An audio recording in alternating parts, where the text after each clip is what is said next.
Hey everyone, welcome back to the Smash Property Podcast. Today's episode, we're going to have a chat about what it takes to actually reach financial freedom, some things you are going to need to prepare yourself in order for you to get there, and some mindset shifts that may need to happen so that you can actually reach the goals that you are looking to achieve. Because let's face it, everyone talks about this.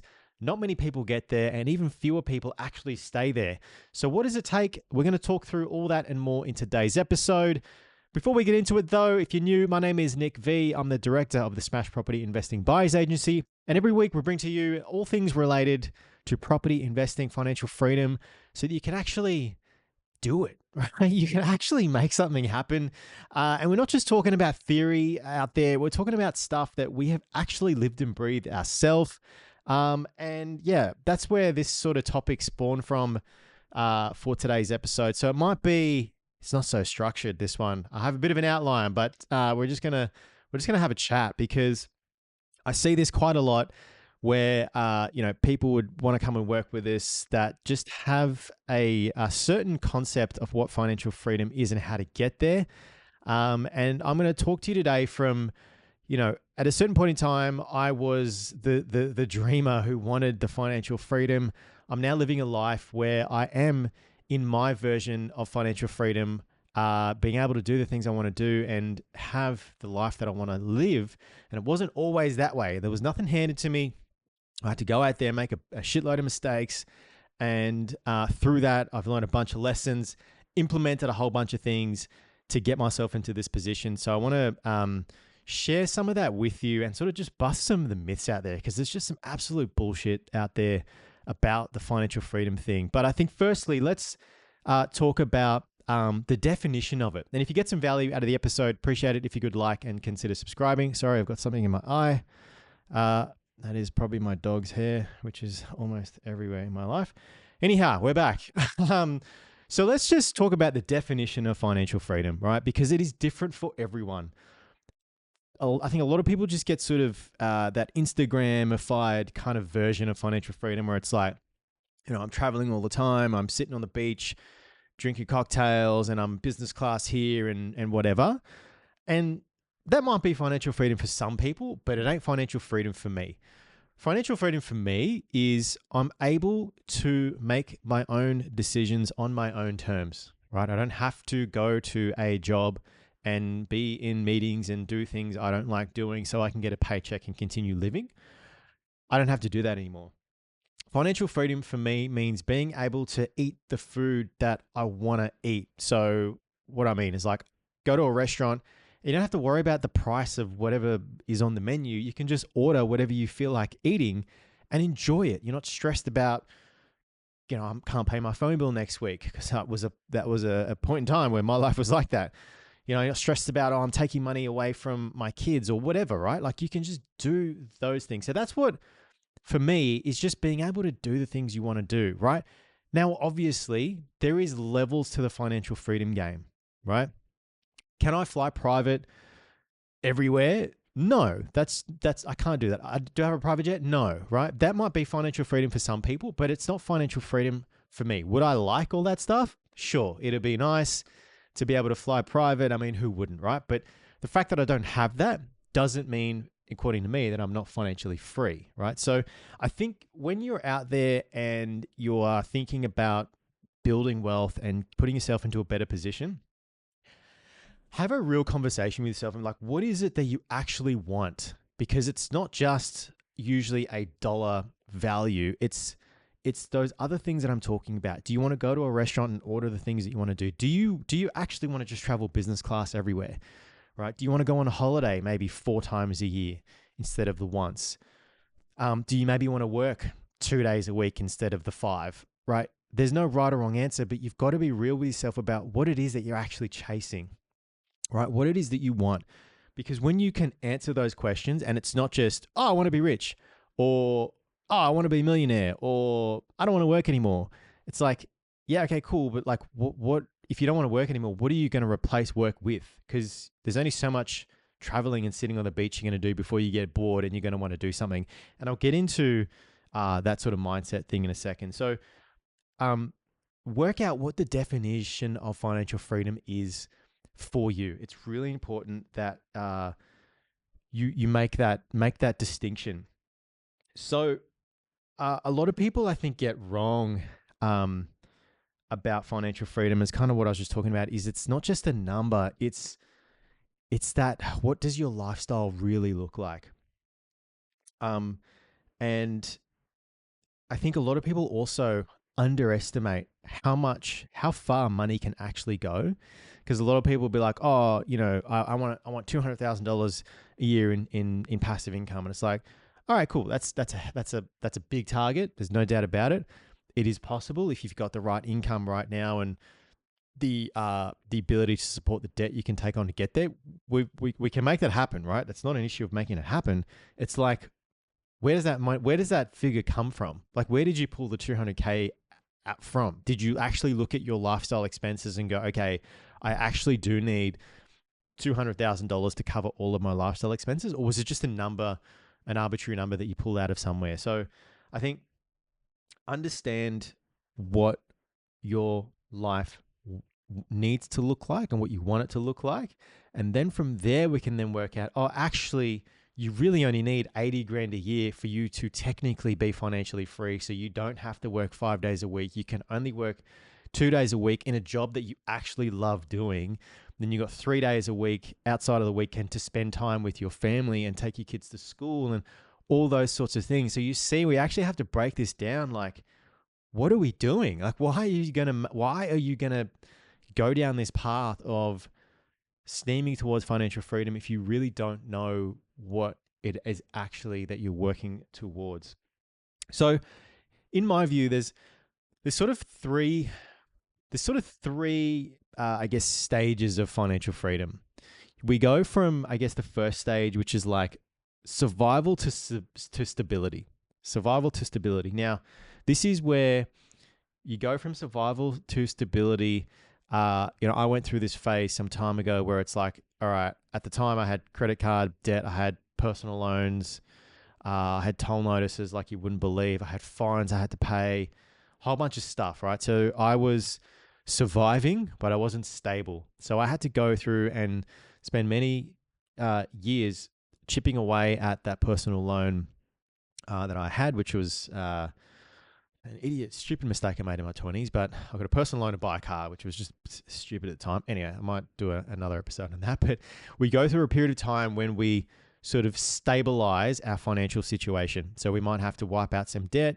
We might have to, pay off our credit card and just get ourselves to a baseline of where we are no longer just, living week to week, but we're actually stable. So we've got maybe a bit of a cash buffer. Maybe we've got a 3 to 6 month, cash runway, in case things go wrong. Maybe we get made redundant. We're okay because we've got this little 3 month kind of window there where we can make, other arrangements and things like that. So that's probably stage one, is going from that surviving to being stable. And that can take time. This is where we focus on controlling our cash flow and building that discipline.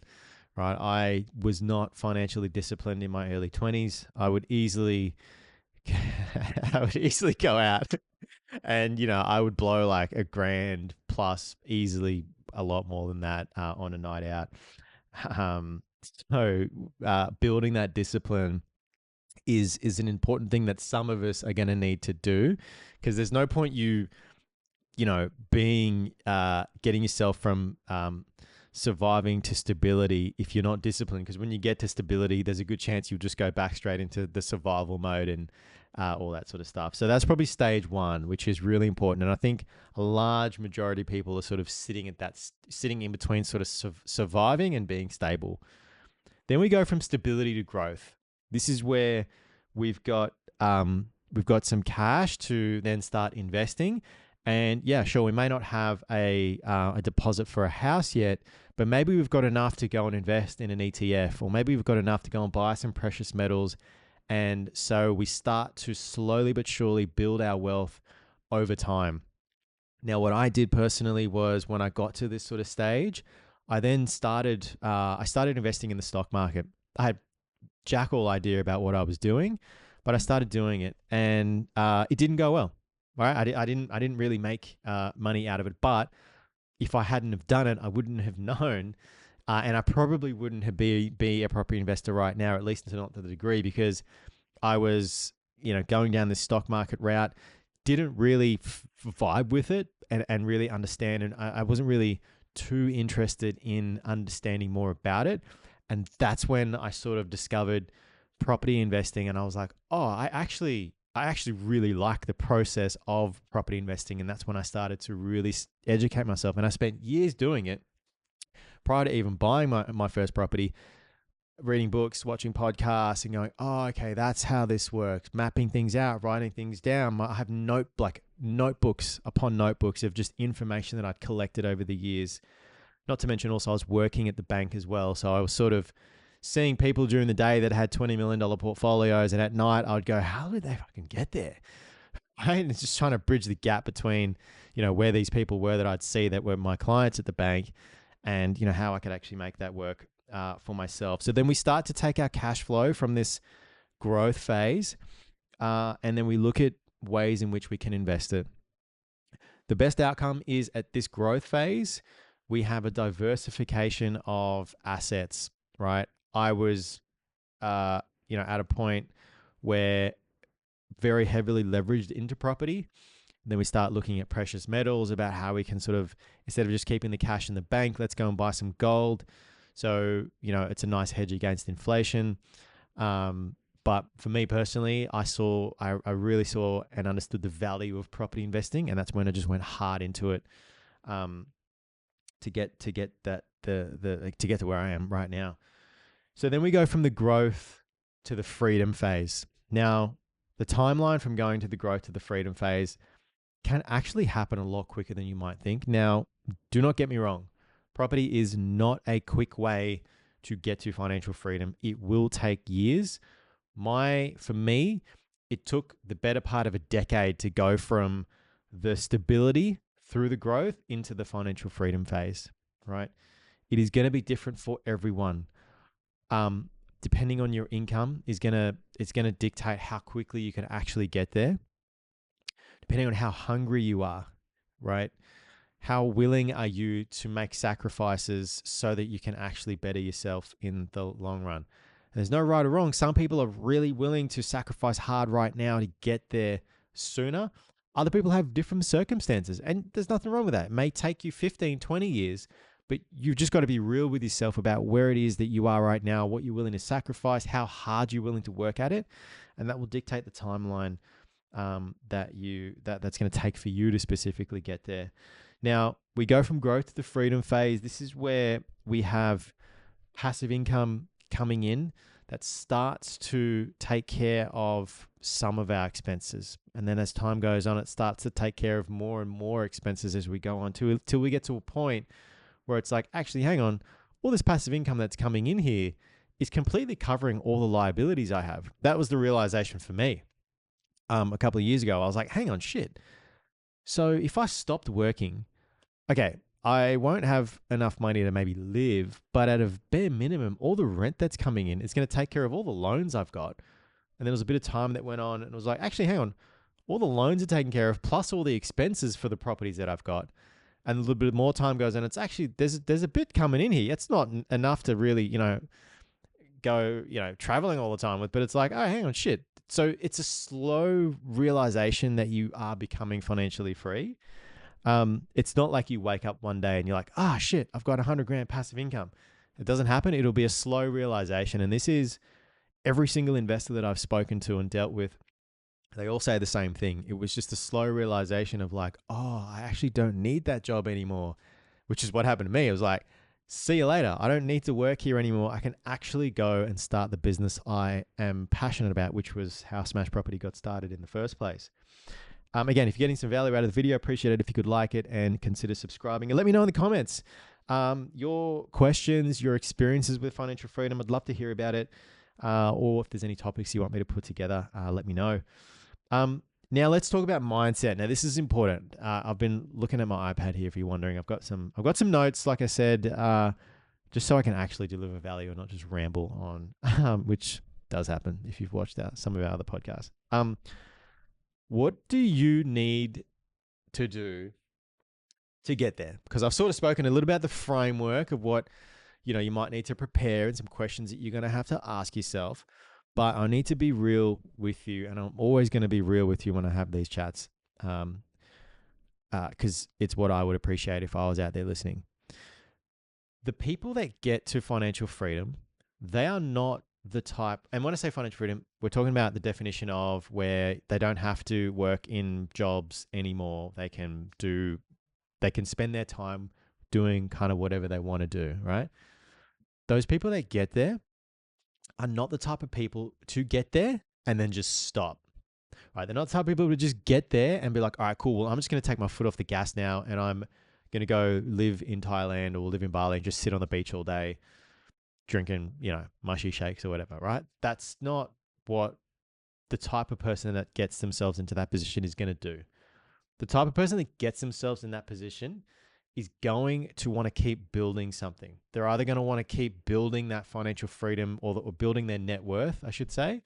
They're going to want to be building a business, which is kind of what the route that I took. They are that sort of growth mindset orientated type of person where it's like, all right, now I'm here, now I'm going to get to here, now I'm going to get to here. Right? The type of people that just want to get somewhere and chill. I got to say, I've never seen those types of people become financially free because it's the wrong mindset, right? The financial freedom is not an end game. It's a journey to, wherever it is that you are heading. And again, the financial freedom is different for everybody. There's no set path. So there's a mindset that needs to take place in order for you to get there, right? The mindset that we need to have is that it is a long-term game.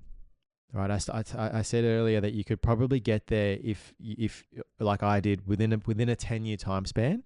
But what I had to do in that 10 years to get to the position of being able to leave the job in the corporate world behind, leave the bank behind, see you guys, I'm going to go and start the business I love, I'm going to go buy the cars I like to buy, which is not a smart financial decision, but that was cars are my passion, right? Don't have to live in Sydney anymore. I can go and live, in Queensland in an area that I like from a lifestyle point of view. To be able to make those decisions and do those sorts of things, it was actually more than 10 years, to be honest. It was 10 years from buying my first property to become a financial free. But there was a time period before that when I had to grind because I had to going from that going into that stability phase, right, where I had to pay down all my debts and sort myself out. You're talking a good period of maybe 15, 16, 17 years of grinding, like grinding.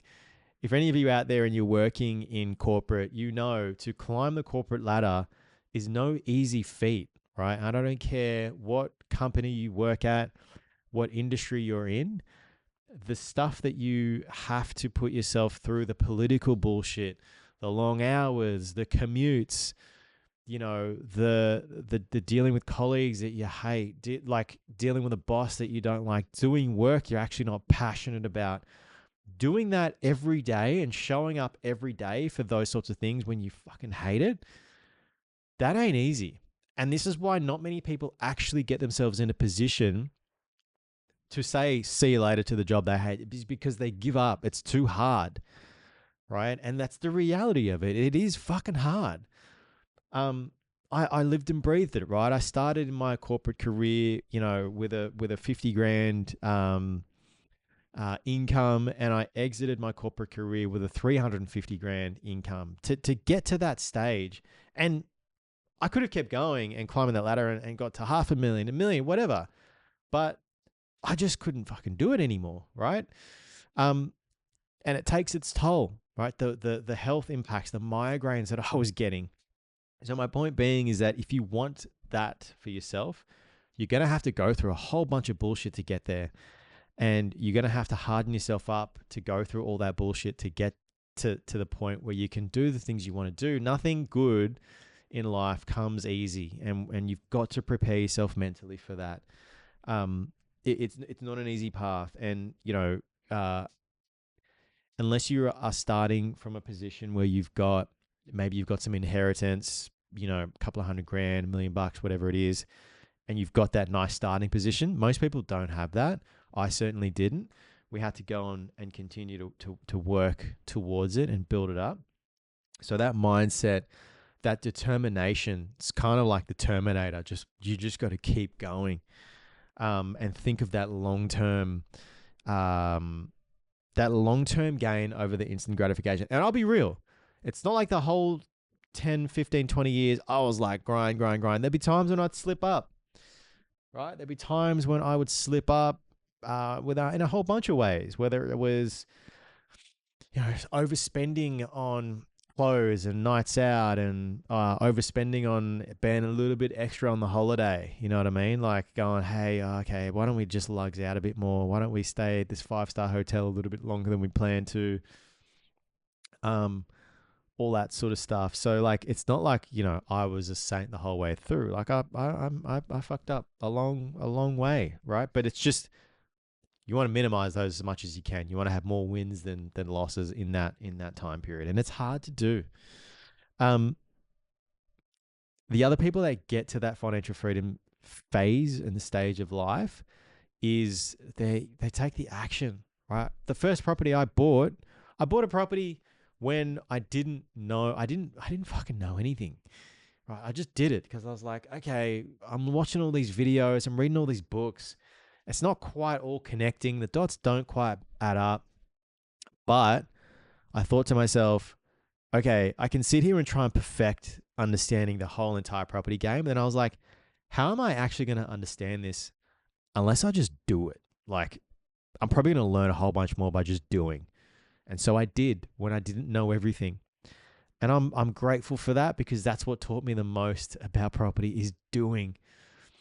Right? You're not going to learn if you're not doing it. It's kind of like the same with anything, right? You can read all the theory you like, but until you're actually doing it, you're not really going to know much about it, right? So you've got to take action despite shitting yourself, okay? Because it's just going to be that way, right? Buying interstate, the first investment property I bought was interstate. It was in Queensland. I lived in New South Wales at the time. And it was like, I bought it sight unseen. Right, I used the buyer's agent, absolutely, and they were great. And I panicked at the end. We basically we were unconditional. Yeah, and I said to the B, I was like, fuck, man, I've got to go and see this thing. And he's like, okay, I don't know why you paid us to do all the work, and I was like, oh, I gotta go and fucking see it. And I flew up there, and on the way up there, I was like, this is so fucking dumb. I just spent whatever 10, 12 grand on the BA fee, and they did a bunch of great work, and I'm spending a couple $100 on a flight to go and see a property that I've just bought. So even if I go and see this thing and I don't like it, I can't do anything about it because I have signed the contracts for going ahead. But it was just that fear that overtook me, and I was like, I spent a couple $100 on the flight, couple $100 on the car hire to go and see a property that even if I didn't like it, there's nothing I could have done about it anyway, right? That was the fear taking over, where I sort of, I would say I panicked, but like I just let fear guide me rather than logical reasoning. So you got to keep that fear in check, right? It's good to have the fear. It's good to recognize it, but don't let it like roadblock you from actually taking action and doing something. The part of the other mindset shift is we got to see investing, particularly with property and almost any investment that's actually worthwhile investing in, is that the time and patience is something you're going to have, right? So you're not going to buy your first property, a year later become financially free.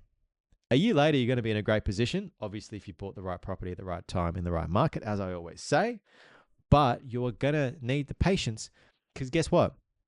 No one person ever got financially free from buying one property. There's a need to have multiple properties in order for you to become some resemblance of financially free. So they're not going to be quick wins. It's going to be time and patience that's going to get you there. All right.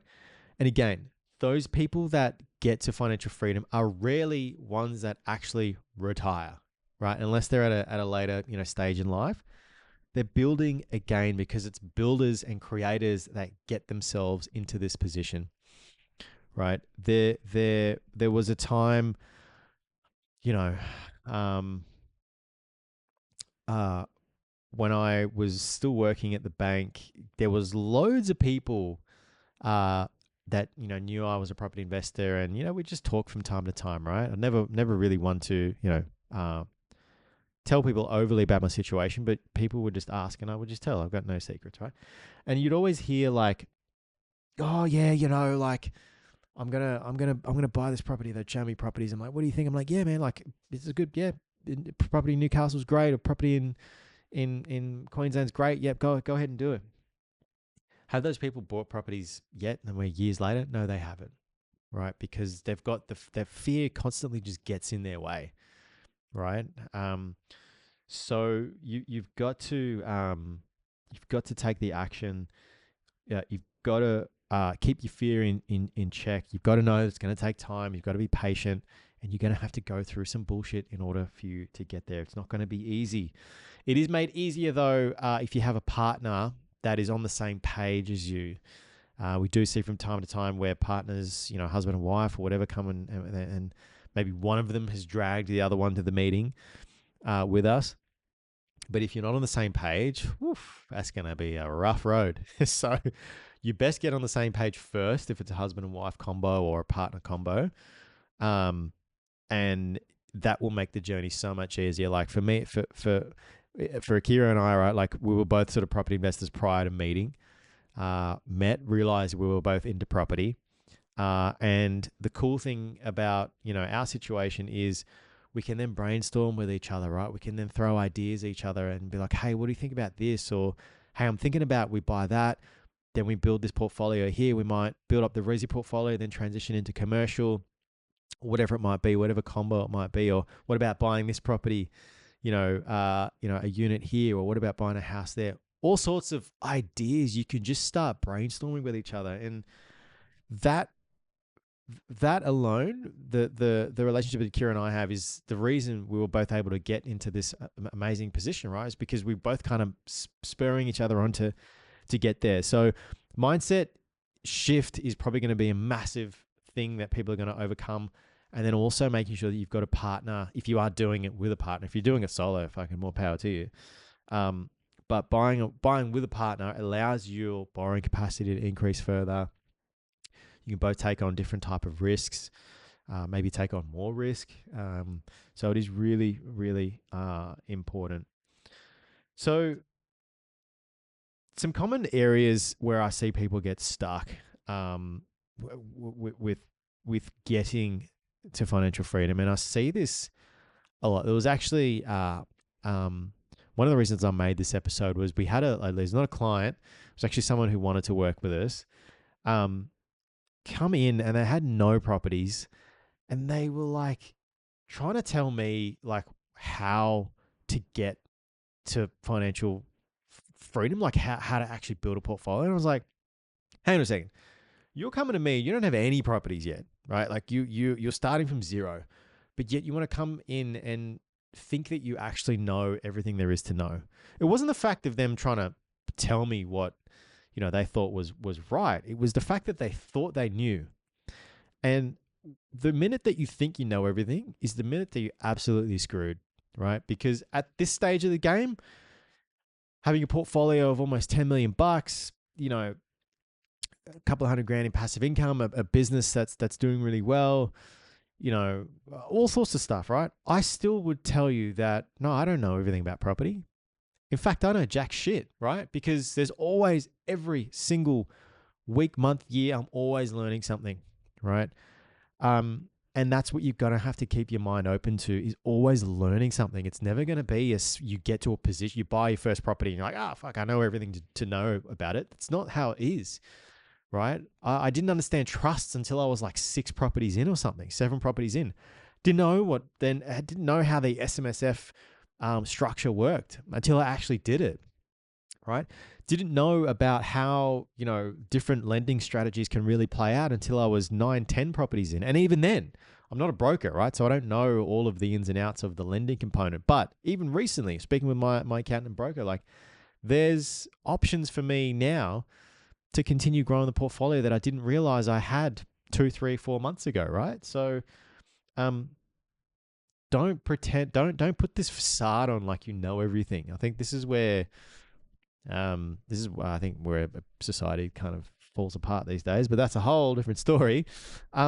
Just don't you don't know it. No one knows everything. There's no one person that knows the most, is what we sort of say from time to time here at SPI. Some other common roadblocks that people keep people stuck is just that the fear, right? Yeah, I know property's really good, but I know as soon as I buy, the property market's going to tank, the bubble's going to burst, and I'm not going to be stuck. Yeah, maybe, but also maybe not too, right? There's always the fear. The fear is not going to magically go anywhere. Yeah, sure, property can come back in value. Property can stagnate, not grow in value. Maybe the rents might come back down. Maybe a big employer shuts down in the area and then people don't want to live there anymore and you can't get a tenant. Yeah, sure, all of these things can happen, but there are also ways to mitigate a large majority of these risks that your brain keeps telling you exist.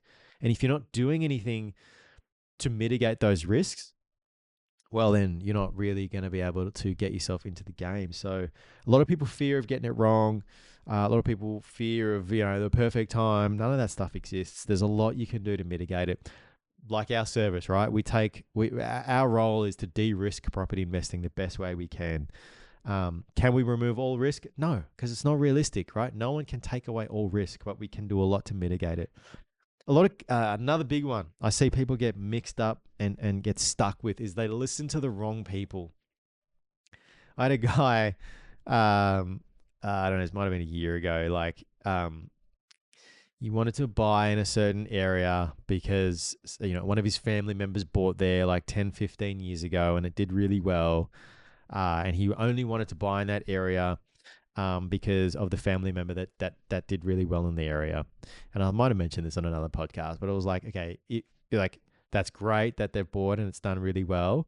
But what indicators are you looking at to tell you that area is going to continue to grow, right? This was a regional center that had a massive growth run and then stagnated. Listening to the wrong people, the family member at the barbecue who doesn't have any properties but is telling you all the things you need to know about property and all that sort of stuff, right? Or the stuff that gets me these days is all these buyers agents out there that we know full well don't have any properties, right? Because it's very easy to find out who has properties and who doesn't. But people with no properties trying to tell you about how to get to 10 properties and how to become financially free and all this kind of shit. Even buyers agents, and I know there's a few that watch this from time to time. Some of the bigger players that churn and burn through 50 plus clients a month. Even listening to some of their stuff, I'm like, the stuff that you are telling us in terms of the audience and doing is two different things, right? There's buyers agents out there that have, 50, 100, 200 properties. They're not flipping properties, right? But they'll tell their clients, hey, buy this property here. Once it grows in value, exit the market, get into another area. Who benefits from that? The buyer's agent, right? Because they're getting the fee on the first property, they're selling it, and then they're getting the fee on the second one. And there's all these back-end dealings that go on with that. So just be careful about who you are listening to out there in this space. I cannot wait for this to be more heavily regulated. It's overdue. You can tell it's a bit of a sticking point for us here. They get stuck with overanalyzing. I see this quite a lot. Even using our service, they're kind of like, shit, there's all this information here. What about this data point? What about that data point? It's like, yeah, cool. Well, that's why we're here to make the decision and help you get out of that emotional phase. So it's very easy to get stuck in that analysis paralysis phase. And then I think a lot of people just don't take ownership of their position, right? It's always someone else's fault it's your fault. It's all the property investors' fault that I can't buy property. It's like, it's not. It's not no one else's fault but yours, right? There was a point in time, again, and I keep saying it because people might see, the position that we're in right now. It wasn't always that way. Like there was a point in time when, my financial situation was shit. And I didn't see a way out of it, right? It just felt like this big mountain I wasn't able to climb. But we took ownership of it and we got there in the end. So how to get on the path to financial freedom right now? What can you actually do right now? I'd highly recommend, if you haven't already, start here. And that is by auditing your current financial situation, right? So It takes time. It's not flash. It ain't sexy, but it's absolutely necessary. Um, what are you spending? What money's coming in? Most people can tell you that, but most people can't tell you where it's going. And you want to know, ideally down to the nearest dollar, where is it going? Where is your money going? Idea behind doing that is you can ideally reduce some of the expenses that you've got going out, some of that discretionary stuff. It's going to free up a bit of cash flow, right? Once you start freeing up some cash flow, then you're going to have more money set aside to go and invest in. Get educated, right? A lot of people don't actually understand the power of leverage, right? Which is the ultimate power in property, right? If it wasn't for leverage, property would be a shit investment. So educate yourself about how the system works. How does the monetary system work, right? Understand different financial instruments, right? What is interest only? What is principal and interest? What are the benefits and the pros or cons of both? How does the market work? Why do property prices go up and down? In fact, not many of them actually go down. Why do property prices go up? Understand that. What is inflation? How does inflation impact property? We need to understand all those things, because when you do, I'm telling you, your eyes are going to open up and you'll be like, oh, okay, this is why people do it. This is why the billionaires and the trillionaires of the world leverage and buy assets. There's nothing is going to be more powerful than actually taking the step, taking the leap. Like, go out and buy the property, go out and buy the ETF, invest in the stock market, buy the precious metal, whatever it is, do the thing. There is nothing that is going to be more powerful than actually buying your first asset. It's not going to be easy, but I'm telling you, the progress is going to beat perfection, right? A lot of people want to perfect the every part of the process. They want to perfect their finances, and then they want to perfect the right strategy and have the right, find the right broker. And I've gone through tons of different accountants and brokers over the time, and I'm guarantee you will do the same thing. But you can't reach financial freedom by just sitting on the sidelines and waiting for the perfection, right? Get the progress going, right? Move yourself towards the position that you want to be in. And just know, the financial freedom is not about a number, right? It is about control, controlling your life, controlling the outcomes you want in your life. And don't wait for the right time to do it, right? It really kills me because I see so many really talented, smart, amazing people. They just get in their own way, and then they don't actually make any action to get to where they want to be. And then they're stuck in jobs they hate. And then they start building all these bad habits around that. And it's just like, man, I'm not going to sit here and say it's easy, but it's not overly complicated either. It's available for everyone. Anyone can do it, regardless of what salary, income, regardless of what your savings position is. Like, man, it is so realistic and possible for people to do. And with that being said, if you want help actually crafting a strategy for yourself, if you want my opinion on your situation and you want to work with someone who has the results that you want, this is what we do. And this is the reason why I set up Smash Property Investing, so we can help like-minded people out there achieve the goals that they want to achieve, right? So we do this every single day of the week. If you need help on your journey, there's a link in the description below. If you're watching on YouTube, you can hit the link, book a call at a time that suits you. It's not some sales crap, right? I always say, if we can't help you, I'm going to say, hey, I can't help you in your situation. And there's been tons of that over the years, and I'll tell you why. But if I can help you, I'll show you how I can help you. You can then make the decision on whether you want to work with us and continue working with us or not.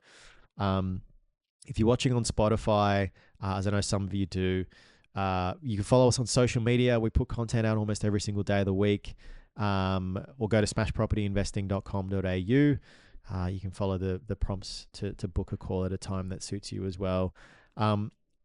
We don't work with everybody. We're not a high volume buyers agency. We really genuinely only work with a small number of people every single month. And we're going to keep it that way. I have no vision of being a massive burn and churn buyers agency. I can't see the ethics behind it, because you lose the quality, right? Every single deal that we buy as a team goes through my eyes. We obviously have a team that is working tirelessly in the background, but nothing gets done unless I give it the green tick of approval. We have a pretty slick process too, which you'll come to see if you work with us. So that's all the plug for Smash Property. If you want to see more content just like this, make sure you like the video. Continue to let us know in the comments about what it is you like, you don't like, what you want to see. That way, then we can actually tailor the content through to you guys and make sure you're getting the value out of it. Because after all, I don't have a dream of being a YouTuber. I couldn't really care about it, to be honest. I'm like making these videos that deliver value for you guys, so you can, just do like better your end up in a better place than where you were before you maybe met us. And that's the whole mission we've got, is to leave the real estate industry in a better place than we found it, leave the world in a better place than we found it. And that's all I got to say about that. But thanks for watching. I don't know if there's value. There was value in that, but I don't know how structured it was. So is what it is. Thank you for watching, guys. Until next time, I'm Nick V. We'll catch you soon.